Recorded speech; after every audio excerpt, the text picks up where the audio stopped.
நடிகவேள் MR. Radha அவர்கள், நான், doctor Avvai Natarajan, தமிழ்நாட்டுடைய தலை சிறந்த ஒரு தமிழறிஞர், பேச்சாளர், 3 பேருமே கால்நடை மருத்துவக் கல்லூரியுடைய தமிழ் இலக்கிய விழாவுக்கு போயிருக்கிறோம். தமிழ் மன்றத்தினுடைய முத்தமிழ் விழா போயிருக்கிறோம்.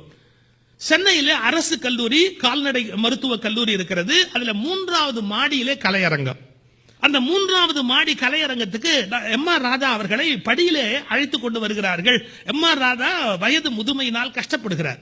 அவர் முதுமையினாலே சிரமப்பட்டு மேலே படியேறி வருகிறவர் கஷ்டப்படுகிற போது மாணவர்களை கேள்வி கேட்டுக்கொண்டே வந்தார். நான் அப்படியே சொல்றேன், தப்பா நினைக்காதீங்க. அவர் சொல்றார், டேய் இன்னும் எத்தனை படிடா இருக்கு, வந்துட்டோம். எனக்கு காலம்பரம் ஒருத்தர் வாக்கிங் அப்படிதான் கூட்டு போனார். வீடு வந்துருச்சுன்னு அந்த ஊரே சுத்தி காமிச்சு கூட்டு வந்தார்.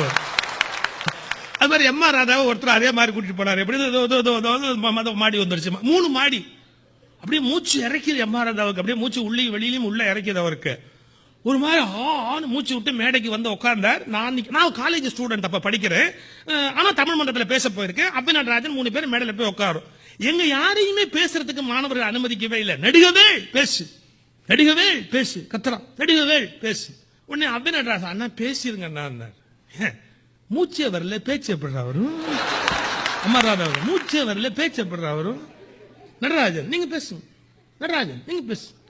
அண்ணா பேச விட மாட்டாங்கண்ணா அப்படின்னாரு. பரவாயில்ல பேசு. நடராஜன் மேடைக்கு போனாரு. பசங்க என்ன பண்ணுவாங்க தெரியாதா? நடிகவேள் பேசு, நடிகவேள் பேச விட மாட்டேங்கடா. ஔவை நடராஜன் மிகச்சிறந்த பேச்சாளர், அதை விட மிகச்சிறந்த புத்திசாலி.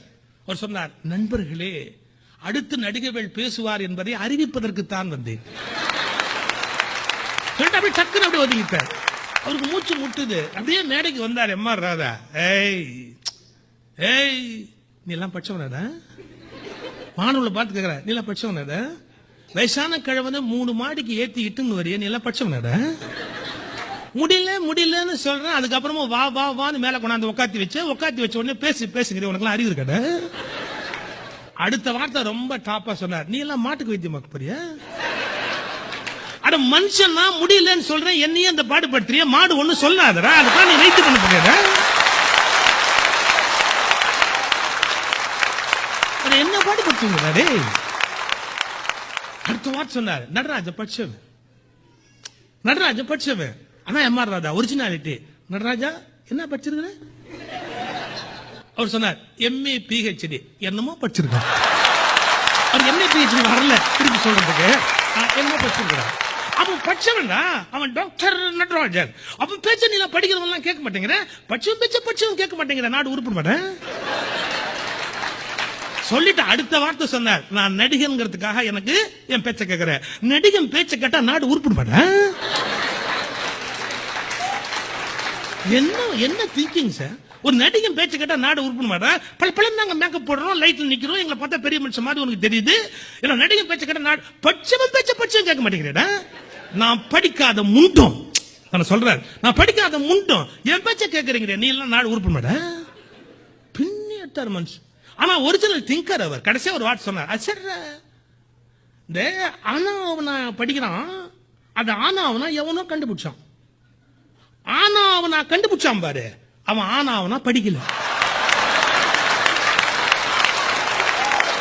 ஆனாவனா படிக்கிறான், அது எவனோ கண்டுபிடிச்சான். ஆனாவனா கண்டுபிடிச்சான் பாரு, அவன் எதுவுமே படிக்கல. படிக்காதவன் கண்டுபிடிச்சது தாண்டா படிச்சவன் படிச்சுக்கினே இருக்கிறான்.